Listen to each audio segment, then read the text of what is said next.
Hi, I wanted to do a video about an idea I had concerning the Song of Ice and Fire.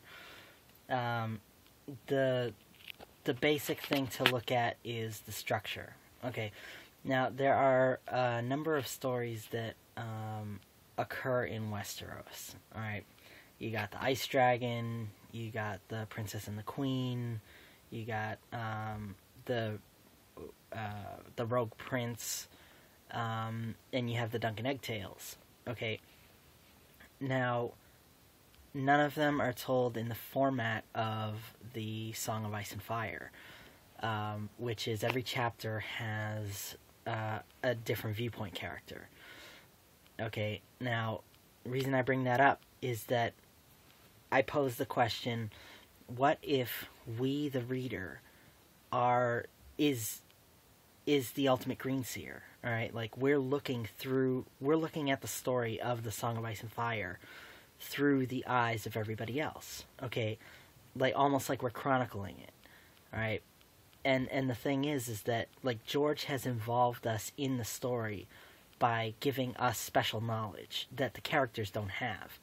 All right, because like for example, all right, when Bran is calling out to Theon, all right, through the weirwood trees, it doesn't say that explicitly. All right, we know because we saw through Bran's eyes that he's learning the weirwoods, and we know that Theon heard his name being called.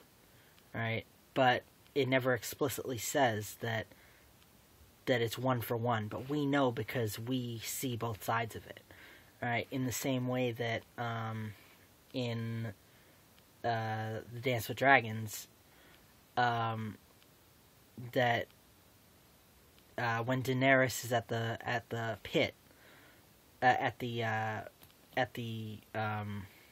pit in Meereen, and one of her advisors says, "Oh, we have a special treat where we have dwarves coming out, and they're going to be attacked by actual lions." Right? Like we, as the reader, have fear for Tyrion because we know it's Tyrion, but Daenerys doesn't know it's Tyrion. We know because we know Tyrion is there, right? Hoping to get an audience with Daenerys.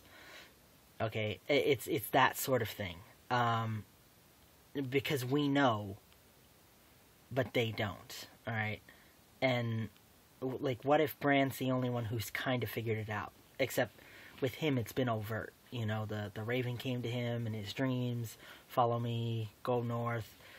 This kind of stuff. But you know, what if we're? It's almost as if George is like the super warg. Okay, he's making these characters do these things, right? But we're almost like the ultimate green seer. Like we could be the Night's King. You know, like what if we are the ultimate bad guy? All right, because we've been seeing the events going on in the whole story across all the world. You know, well, not all the world, but you know, events in Essos, in different parts of Essos, depending on what part of the story you're in. You know, Bravos and Karth and Meereen, and you know, up the Rhine River, and you know, all over Westeros. I mean, from Dorne to the north to King's Landing, the Riverlands. You know, we've just the Dragonstone. You know, we've just been all over the place, and the thing is that by involving us in this, he has successfully broken the fourth wall. All right, we are seeing through the eyes of the bad guy who is seeing through the eyes of everyone else. All right, so it's like a trippy experience.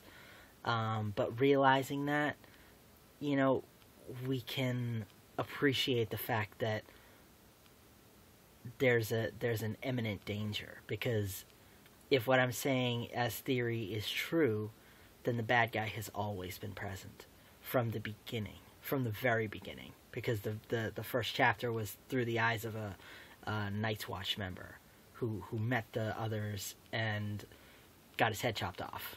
You know, and it's been that way all throughout.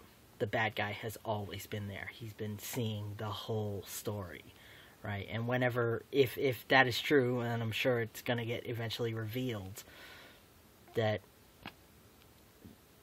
the bad guy has always been present. And that's really trippy. It's we, the readers, are the thousand eyes, and George is the one. You know what I mean? Like, 1,000 eyes in one. We, the readers, are the Green Seer. We see it all. Anyways, that's theory.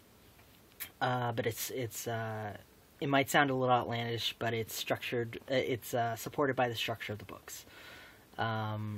And if you look at the beginning of every chapter, aside from where it says their name or their title, Kraken's Daughter, or the Kingbreaker, whatever not, right above it, you'll see, like right at the top of that page, you'll see like a design that it looks like leaves or vines. That could possibly be, just a hint in the direction that this is someone, the bad guy, could be Bloodraven, could be the Night's King, just looking through this person, all right? Because the way you read a chapter, it's Tyrion's chapter, right? It says Tyrion, and then you read. Okay, but what if that's just like the Night King's way of keeping his chronicling straight? Because if you think about it, George's writing style is a lot of times very similar, but it changes depending on the character. For each different character, okay. And then George has said he brings you directly into the mind of the character, all right. I think it was asked the question, who's the most misunderstood character? And the reporter asks, like, oh, is it Jamie? I feel like Jamie is. All right, the reporter asked. And he's like, no, I don't think so, because I bring you directly into his character, like into his head, so I don't think he's the most misunderstood. He said it. He brings you directly into their head, in the same way that Bran does to Hodor. Alright, except for us, it's more passive, because we as the readers don't have control over what the character does, but we see what they see. When they go to a feast, they describe everything. We understand their feelings. Alright, George has made the relationship between reader and each of the different characters an intimate one. So you understand that Robb, he says, it's more of a saying because Robb isn't a point of view character, but he says to Catelyn that he is afraid of Roose Bolton in the first book. That man scares me. You know what I mean? Like, so the relationship with the characters and the readers is more than just being in the room with them. It's being them. And, that's Greensight. And George has broken the fourth wall, in my opinion. I'm sure it's going to be eventually revealed. But that's my theory, and we are the Green Seers. Alright, have a good one.